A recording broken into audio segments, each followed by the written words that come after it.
My folks died and left me the house and farm, and you can't just nail the door shut, and I didn't want to sell it because it's so much heritage. And I came back home and decided to start a bed and breakfast. It's called the Big Mill Bed and Breakfast Inn. Chloe Tuttle grew up here. She wants her guests to feel as at home here as she does. Innkeeping is in my family. My mother and my father and my brother and my sister have all had motels and restaurants.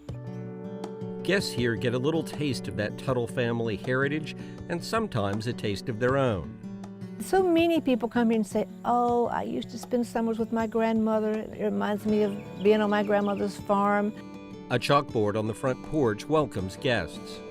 I mean, I've had people from Australia, New Zealand, Canada. Most guests find the inn online.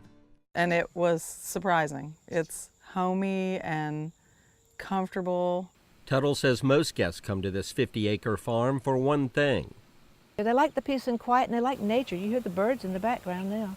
Tuttle encourages guests to wander the grounds and poke around the old barns and sheds or go fishing in the pond. Sometimes the women just sit in the hammock and the men come and fly fish and catch large bass. We have a lot of fish. This may be a rustic old farm, but you wouldn't know that from guest rooms like the Pack House Suite. When I was growing up, it had tractors and carts and things in it. Tobacco was graded here too.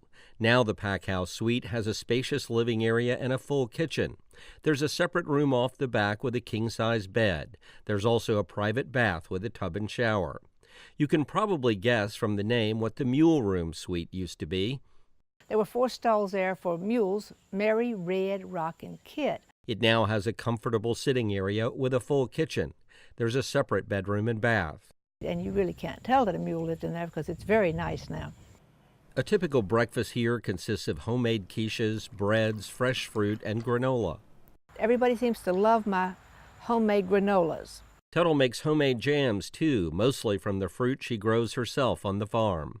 And I always serve an edible flower. Today it's edible begonia. Hello, it's Chloe. Knock, knock. Tuttle delivers breakfast to each guest room the night before. Guests can heat it and enjoy it on their own in their room or somewhere out on the grounds. The millennials and the younger people don't really like the communal breakfast so much. But there are plenty of communal spaces for guests to gather. There's the breezeway. That's where they would hitch up the mules.